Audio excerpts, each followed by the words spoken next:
Shalom Bapak Ibu, saudara-saudaraku yang terkasih dalam Yesus Kristus, sahabat-sahabat NBC dimanapun Anda berada. Senang saya bisa mengunjungi Anda satu persatu, meski lewat video streaming. Dan saya percaya tidak ada jarak di antara kita, tidak juga ada batasan yang membatasi kuasa Tuhan untuk bekerja di dalam setiap kehidupan kita. Nah, dalam kesempatan ini, durasi yang pendek, waktu yang singkat, saya coba berbagi berkat Tuhan. Melalui firman Tuhan, kita akan belajar bersama mengenai mujizat-mujizat yang Yesus buat selama pelayanannya di muka bumi ini. Nah, bicara mujizat, saya ingat dalam bahasa Inggris disebut sign, tanda. Waktu saya pertama kali pergi ke Lembah Karmel Romo Yohanes, saya tidak tahu jalan, saya juga tidak tahu persis tempatnya di mana. Saya butuh tanda-tanda itu. Maka sepanjang perjalanan banyak tanda, banyak rambu yang saya lihat, dan salah satunya adalah tanda panah ke kanan dan ada tulisannya Lembah Karmel. Ketika saya menemukan tanda itu, apakah saya berhenti di tanda itu atau saya melanjutkan perjalanan sesuai dengan petunjuk dari tanda itu? Tentunya saya akan melanjutkan perjalanan hingga saya sampai pada tujuan utama saya. Tetapi kalau saya berhenti di mana tanda yang saya temukan itu, maka saya tidak akan pernah sampai pada tujuan utama dari rencana saya semula. Nah, demikian juga dengan mujizat. Banyak kita ketika kita mengalami satu tekanan, mengalami satu masalah, kemudian kita berdoa, kita mohonkan mujizat Tuhan terjadi. Nah, ketika mujizat itu terjadi, apakah kita juga berhenti pada sampai titik mujizat itu, atau kita lanjut dengan apa yang Tuhan rencanakan di dalam kehidupan kita? Nah, saya mau kita sama-sama memahami ini. Kita buka dari Injil Yohanes 20. Injil Yohanes 20 ayat yang ke-31. Dikatakan demikian, tetapi semua yang tercantum di sini telah dicatat. Artinya Yohanes telah mencatat semua mujizat-mujizat yang Yesus buat, dan saya tahu ada 7 mujizat yang Yohanes catat. Dikatakan supaya kamu percaya bahwa Yesuslah Mesias Anak Allah, dan supaya kamu oleh imanmu memperoleh hidup dalam namanya. Dikatakan dengan jelas bahwa semua mujizat-mujizat yang Yesus buat telah dicatat Yohanes. Dan supaya apa? Supaya kita percaya bahwa Yesuslah Mesias yang dijanjikan itu, Yesuslah Anak Allah itu. Dan oleh karena imanmu, dikatakan, dan oleh karena imanmu kita memperoleh hidup dalam nama Yesus.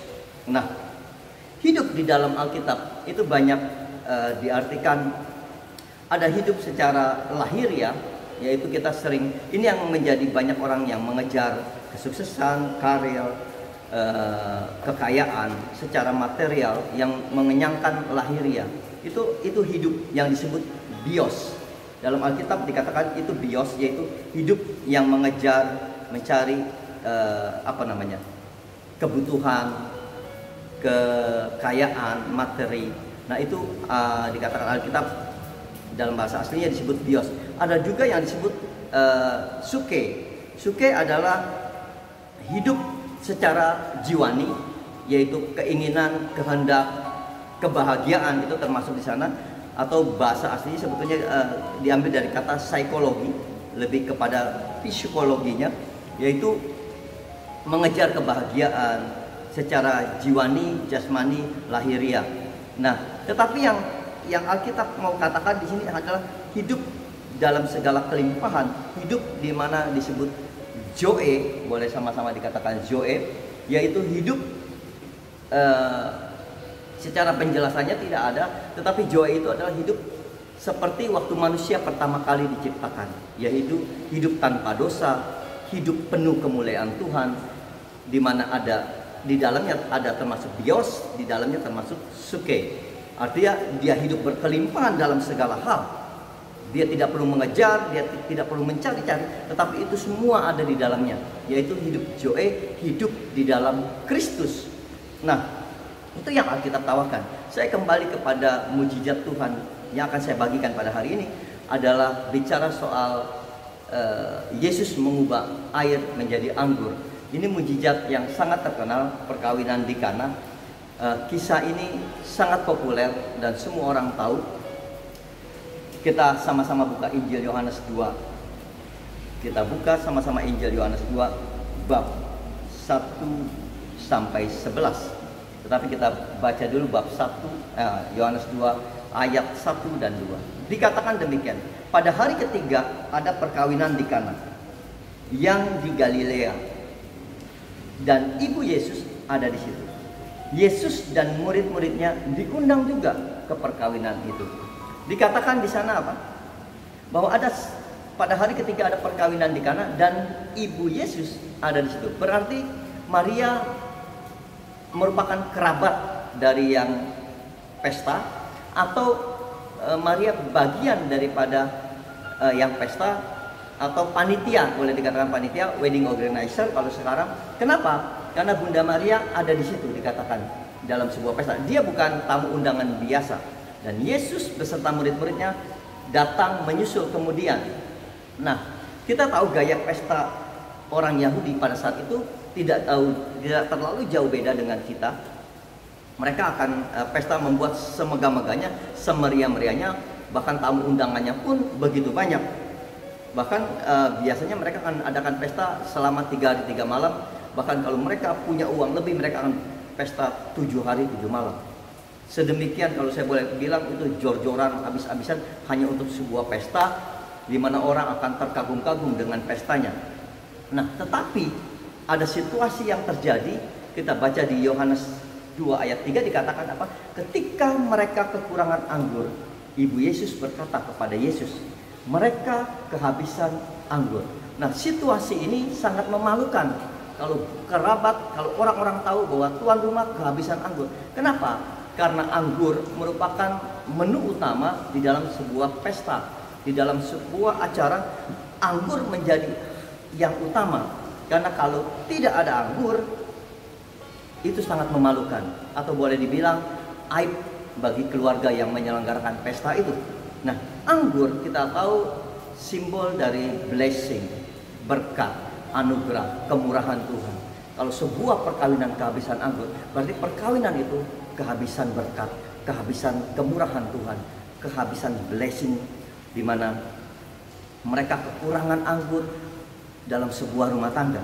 Nah, kita lihat ayat selanjutnya dikatakan, kata Yesus kepada Maria, mau apakah engkau daripadaku ibu? Waktuku belum tiba. Nah, Maria yang mengetahui bahwa tuan rumah yang menyelenggarakan pesta itu kekurangan anggur, maka dia nyatakan kepada Yesus, karena Maria mengetahui bahwa waktunya itu adalah waktu transisi antara Yesus anak tukang kayu yang masuk kepada pelayanannya sebagai Mesias yang dijanjikan Allah itu. Maka dia nyatakan itu. Tetapi apa jawab Yesus? Pada ayat kelima dikatakan, tetapi ibu Yesus berkata kepada pelayan-pelayan, apa yang dikatakan kepadamu, buatlah itu. Ini mengajarkan kita, seringkali ketika kita berdoa, memohon berkat Tuhan, memohon mujizat Tuhan, seringkali kita tidak lagi mendengar apa yang Tuhan inginkan kita lakukan. Kenapa? Karena kita fokus pada persoalannya, fokus kepada kekurangan anggurnya, pada masalahnya. Akhirnya kita tidak memahami apa yang Tuhan kehendaki di dalam setiap kehidupan kita. Artinya apa yang Tuhan ingin kita lakukan, kalau kita merespon dengan benar, maka air akan berubah menjadi anggur. Mujizat Tuhan pasti terjadi. Persoalannya adalah kita seringkali gagal fokus. Kita fokus pada persoalan kita sibuk memikirkan bagaimana jalan keluar kita, bagaimana persoalan ini dapat kita atasi, tanpa kita melihat apa yang Tuhan kehendaki di dalam hidup kita, apa yang Tuhan mau kita lakukan. Kita tidak lagi fokus ke sana, bahkan kita tidak lagi mendengar. Maka banyak orang mengatakan, aduh saya nggak bisa dengar suara Tuhan. Saya bilang itu bohong. Kenapa? Kalau Tuhan ingin berbicara kepada kita, maka telinga kita, hati kita, pikiran kita pasti dibuka Tuhan. Hingga setiap kita pasti mendengar ketika Tuhan ingin berbicara kepada kita. Hanya saja seringkali kita tidak mau taat, tidak mau turut apa yang Tuhan inginkan kita perbuat. Bahkan kita lebih sibuk fokus kepada persoalan kita. Nah, di sisi lain kita juga sering memaksakan kehendak kita untuk Tuhan lakukan apa yang kita inginkan. Kita push, bahkan tidak sedikit yang melakukan dengan mencoba, dengan berpuasa, dengan banyak hal dia lakukan supaya Tuhan menjawab doanya, supaya Tuhan melakukan mujizat atas setiap persoalannya. Maka apa yang Tuhan inginkan di dalam kehidupan kita supaya permohonan kita dikabulkan, itulah yang tadi saya katakan, merespon apa yang Tuhan kehendaki. Hidup taat, hidup setia. Ketaatan bukan sesuatu yang susah, bukan sesuatu yang membebani kita. Karena ketaatan bukan bicara soal bayar harga. Karena kalau bicara bayar harga, Yesus telah lebih dulu membayar semua atas seluruh dosa kita, membayar semua atas semua ketidaktaatan kita. Yesus sudah bayar lunas. Tetapi apakah kita punya hati yang taat dan setia, mau mengasihi Yesus totalitas? Kita melakukan pelayanan, kita melakukan kegiatan rohani kita, bukan semata-mata kita mengejar berkat Tuhan, bukan semata-mata kita mengejar mujizat Tuhan, tetapi Tuhan yang lebih dulu mengasihi kita. Kita ingin punya hati yang sama, mengasihi Tuhan secara penuh. Totalitas yang ada pada kita, kita mau persembahkan menjadi persembahan yang menyenangkan hati Tuhan. Itu yang kita lakukan, mengejar mujizat Tuhan, tidak berhenti pada mujizatnya, tetapi lebih daripada itu, kita akan sampai pada tujuan Allah menjadikan kita. Maka kita akan melihat hidup yang berkelimpahan, hidup yang dikenang, yang diingini oleh Yesus itu sendiri. Nah, kita tahu ending daripada perkawinan di Kana ini, Yesus buat mujizat. Kita lihat yuk ayat yang ke-6 dari Injil Yohanes 2 ayat yang ke-6. Dikatakan di situ ada 6 tempayan yang disediakan untuk pembasuhan menurut adat orang Yahudi. Masing-masing hanya 2-3 buyung. Kita tahu semua mujizat yang Yesus buat, apapun yang Yesus lakukan. Tadi saya katakan Injil Yohanes mencatat ada 7 mujizat yang ditulis. Tetapi kita tahu Yesus membuat mujizat 40-50 mujizat yang dia buat. Nah, semua Yesus buat mujizat-mujizat itu dikatakan sebagai tanda atau sign. Dan saya percaya setiap mujizat yang Yesus buat itu ada alasannya, ada maknanya, ada tujuannya di balik mujizat.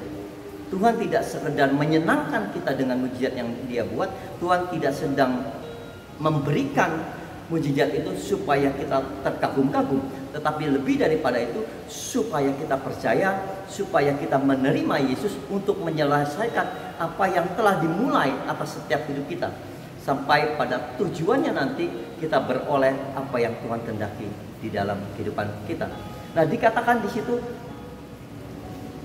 makna daripada Yesus mengubah air menjadi anggur atau kisah daripada perkawinan di Kana. Dikatakan di situ ada 6 tempayan yang disediakan untuk pembasuhan menurut adat orang Yahudi. Kita tahu budaya orang Yahudi, adat istiadat orang Yahudi. Ketika dia mau masuk ke rumah seseorang, dia mau bertamu, menghadiri sebuah pesta, atau masuk ke dalam bait suci, menyembah Tuhan, menyembah Allah, dia akan membersihkan diri, membasuh tangan, membersihkan kaki, dia bersih-bersih supaya dia menghormati Allah, supaya dia mempersembahkan semua yang ada pada diri dalam keadaan bersih dan sempurna. Dan kita tahu tempayan di situ kalau untuk pembasuhan bukan terbuat dari tanah, dia harus terbuat dari batu. Maka dikatakan di situ ada 6 tempayan, bahasa Inggrisnya adalah stone water jar, artinya batu yang dibuat menjadi tempayan atau tempat menampung air pembasuhan. Dan itu harganya sangat-sangat mahal, karena itu batu yang dibuat dari bongkahan batu besar, lalu dibuat cekung, dibuat lubang untuk bisa menampung air. Dan isi air itu kurang lebih 200 liter, jadi cukup besar dan tangan kita nggak bakal sampai ke dasar. Nah, ketika orang akan masuk untuk membasuh dirinya, di situ disediakan cedok dengan 2 gagang, ada 2 pegangannya, kiri dan kanan, dimana ketika orang akan membasuh tangan kirinya, maka dia akan pegang satu handle daripada cedok itu, lalu dia ambil air dalam tempayan itu, lalu dia guyur tangan kirinya, dia bersihkan di situ. Kalau tangan kirinya sudah bersih, maka tangan kiri ini akan memegang gagang yang satunya lagi untuk membersihkan tangan yang kanan. Maka tangan kirinya akan mengambil air, lalu dia bersihkan. Dan itu dia lakukan berulang-ulang. Kalau udah selesai, di situ juga disediakan 2 handuk, handuk yang bersih, handuk yang kotor. Maka tangan akan dia lap sampai kering, baru dia masuk ke pesta, baru dia masuk ke rumah orang, baru dia masuk ke bait Allah. Tetapi ketika dia masuk bait Allah ternyata dia ada dosa, dia harus keluar dari bait Allah dan dia harus menyembelih, mempersembahkan korban bakaran anak domba yang sempurna. Dia akan sembelih, darahnya diciprat-cipratkan sebagai penebusan atas dosa dia, di mana anak domba yang sempurna itu mentransfer kekudusannya hingga dia layak berjumpa dengan Allah dalam bait Allah. Dan itu manusia lakukan berulang-ulang dan terus-menerus di dalam setiap kegiatan dimanapun. Maka kita akan tahu budaya orang Yahudi, dia akan masuk dalam pembasuhan, dia akan terus basuh berulang-ulang. Dan Tuhan melihat semuanya ini. Itu sebabnya kalau kita memaknai mujizat yang Yesus buat, yaitu air diubahkan menjadi anggur. Dikatakan ya, saya bacakan aja ayat yang ke-7. Dikatakan demikian. Yesus berkata kepada pelayan-pelayan itu, isilah tempayan-tempayan yang 6 tadi ya. Isilah tempayan-tempayan itu penuh dengan air, dan mereka pun mengisinya. Lalu kata Yesus kepada mereka, sekarang cedoklah dan bawalah kepada pemimpin pesta. Lalu mereka pun membawanya. Pelayan-pelayan ini merespon apa yang Yesus katakan. Nah, dalam ayat 9 dikatakan, setelah pemimpin pesta itu mengecap air yang telah menjadi anggur itu, dan ia tidak tahu dari mana datangnya, tetapi pelayan-pelayan yang mencedok air itu mengetahui. Ia memanggil mempelai laki-laki. Nah, dan berkata kepada mempelai itu, setiap orang menghidangkan anggur yang baik dahulu, dan sesudah orang puas minum, barulah yang kurang baik. Akan tetapi engkau menyimpan anggur yang baik sampai sekarang. Lihat ya, kalau sebuah pesta itu akan disuguhkan anggur yang paling baik, di mana orang akan puas meminum. Lalu kalau sudah puas meminum, dikeluarkan anggur yang tidak baik pun sudah tidak berpengaruh, karena sudah tidak bisa dirasakan. Mungkin dia sudah dalam keadaan mabuk, sudah dalam keadaan fly, maka dikeluarkan anggur yang tidak baik pun dia sudah tidak menyadari. Tetapi apa yang dikatakan pelayan-pelayan itu kepada tuannya, dikatakan setiap orang menghidangkan anggur yang baik dahulu, dan sesudah orang puas minum, barulah yang kurang baik. Di sini dikatakan, tetapi engkau menyimpan anggur yang baik sampai sekarang. Nah, ketika kita menerima Yesus di dalam kehidupan kita dan memberikan kuasanya bekerja sepenuhnya dalam hidup kita, dan maka hidup kita bukan akan menjadi lesu, menjadi terbeban. Aduh, karena saya telah menerima Yesus, karena saya Katolik, minggu harus ke gereja. Dan kalau udah ke gereja, kayaknya teman-teman pelayan, saya harus pelayanan. Jadi ada, dengan kita menerima Yesus, jangan kita menjadi lesu, menjadi lemah, bahkan menjadi beban kita. Bukan seperti itu, tapi kehadiran Yesus di dalam hidup kita. Alkitab pernah mengatakan, orang yang menanti-nantikan Tuhan, ia akan berjalan tidak menjadi lelah, dan berlari tidak menjadi lesu. Artinya di dalam Kristus, manusia rohani kita selalu terpelihara. Maka dia tidak akan pernah lelah. Dia akan terus giat melayani Tuhan. Dia akan terus mengejar Tuhan di dalam setiap kehidupannya. Karena apa? Karena hidupnya selalu diperbaharui. Ratapan 3 ayat 23 mengatakan, setiap pagi berkat Tuhan selalu baru. Maka kita percaya di dalam kehidupan kita terus menerus diperbaharui. Harusnya demikian. Tetapi apa yang terjadi dengan orang-orang Yahudi, orang-orang yang setiap hari membasuh dirinya, setiap hari membersihkan dirinya untuk melayakkan diri berhadapan dengan Tuhan, bertemu Tuhan. Dan Tuhan tahu bahwa kita tidak pernah bisa membersihkan diri kita sendiri. Membersihkan diri kita mau terus-menerus kita lakukan, berulang-ulang kita lakukan, mau kita cuci sehari sekian kali, itu tidak pernah cukup untuk membersihkan diri, untuk kita dapat dekat dengan Tuhan. Untuk itulah kita tahu peristiwa air diubahkan menjadi anggur adalah di mana kasih karunia anugerah terbesar yang Tuhan berikan kepada kita, yaitu ada dalam Kalau kita lihat dalam Injil Yohanes 3 ayat 16. Injil ini semua orang tahu, karena begitu besar kasih Allah akan dunia ini, maka diberikannya anaknya yang tunggal. Sebentar lagi kita Paskah, kita akan melihat perjalanan Yesus, di mana dia lahir di kandang domba, lahir di tempat yang hina, lahir dalam kesempurnaannya dari Allah yang mulia menjadi anak manusia yang begitu sempurna, tetapi dia mati ditimpa dosa yang tidak dia lakukan. Artinya dia yang tidak berdosa dibuat menjadi berdosa.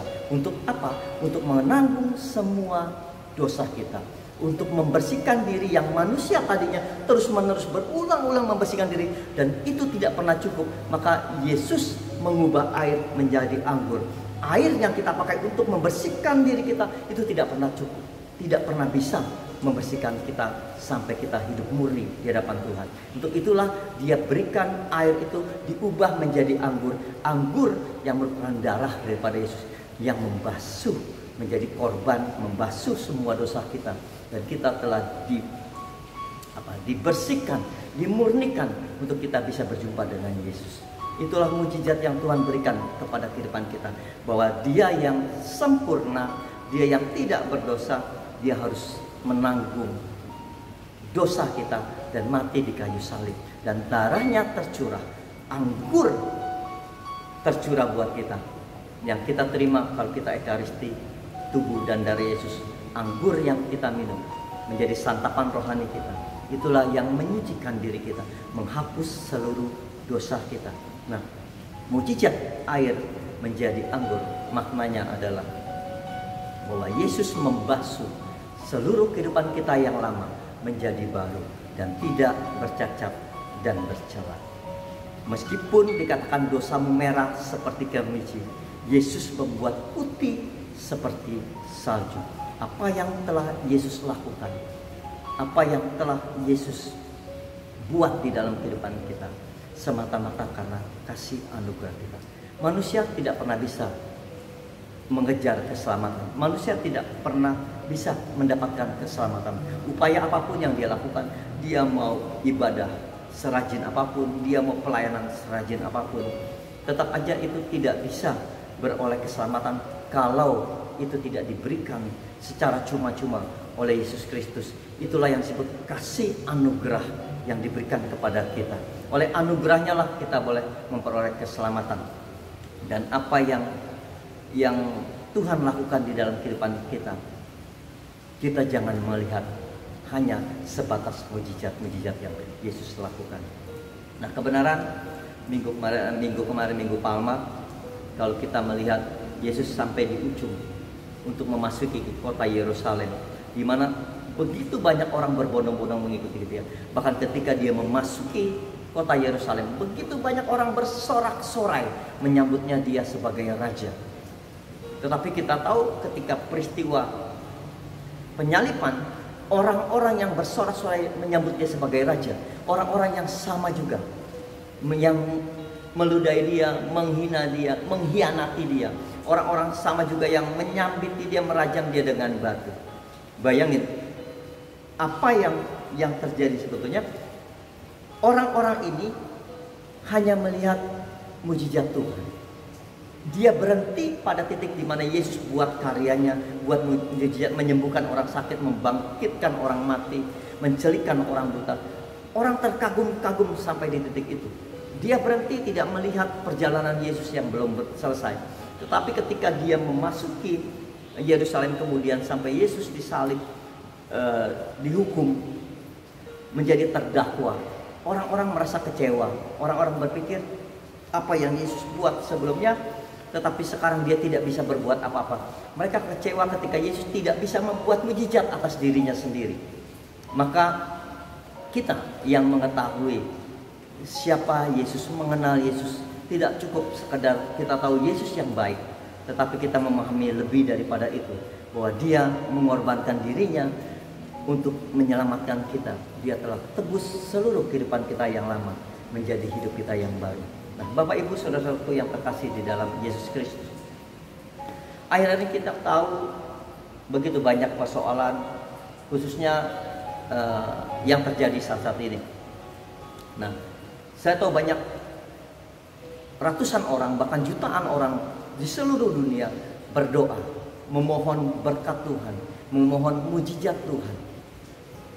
Dan untuk itu kita pahami kehendak Tuhan, apa yang Tuhan mau kita perbuat, sampai Tuhan harus buat mujizat atas setiap permohonan kita.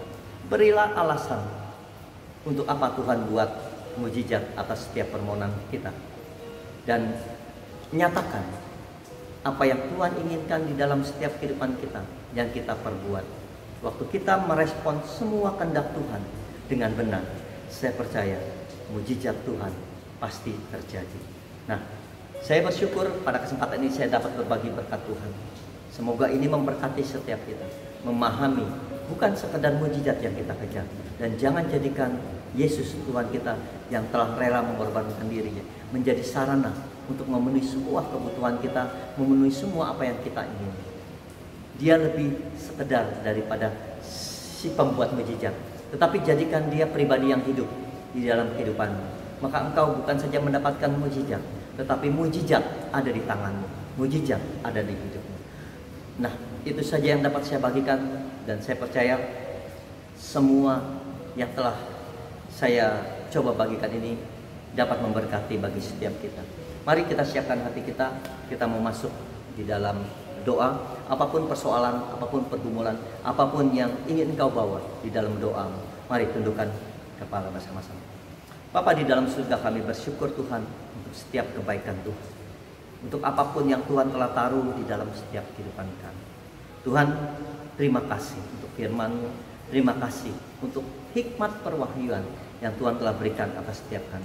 Ajar dan buat kami mengerti Tuhan, bukan sekedar mengerti tentang firman-Mu Tuhan, tapi jadikan kami pelaku-pelaku firman-Mu yang benar di hadapan Tuhan. Terima kasih Tuhan. Begitu banyak persoalan, begitu banyak masalah, begitu banyak tantangan, begitu banyak kekhawatiran yang sedang kami hadapi saat ini Tuhan. Tetapi kami percaya mujizat Tuhan tetap terjadi, dan kami percaya hidup kami ada di tangan-Mu. Maka biarlah semuanya ini sungguh kami serahkan ke dalam tangan kasih Tuhan, karena kami tahu di balik semuanya yang terjadi dalam hidup kita ada penyertaan Tuhan, ada penyediaan Tuhan yang terbaik buat setiap kami. Terima kasih Tuhan, peganglah tangan kami, nyatakan apa yang Tuhan inginkan kami perbuat di dalam kehidupan kami, dan pekakan telinga kami, buat hati kami fokus kepadamu, hingga kami dapat merespon semua kehendak-Mu di dalam kehidupan kami. Terima kasih Tuhan, Engkau yang memberkati saudara-saudara kami dimanapun mereka berada, yang mendengarkan firman ini. Kami percaya mereka akan menerima anugerah yang baru, pemahaman yang baru tentang mujizat, tentang air yang Engkau ubah menjadi anggur. Biarlah anggur manis itu selalu ada di dalam setiap kehidupan kami, di dalam rumah tangga kami, di dalam keseharian kami, dan kami boleh menikmati kebaikan Tuhan di dalam setiap kehidupan kami. Terima kasih Tuhan, demi Kristus Yesus Tuhan dan pengantara kami. Engkau Allah kami yang hidup bersatu dengan Roh Kudus, berkuasa kini dan sepanjang segala masa. Kemuliaan kepada Allah Bapa, Allah Putra, dan Allah Roh Kudus, seperti pada permulaan, sekarang, selalu, dan sepanjang segala abad. Amin. Dalam nama Bapa dan Putra dan Roh Kudus. Terima kasih Bapak Ibu saudara-saudara sekalian yang terkasih dalam Yesus Kristus. Tuhan Yesus memberkati.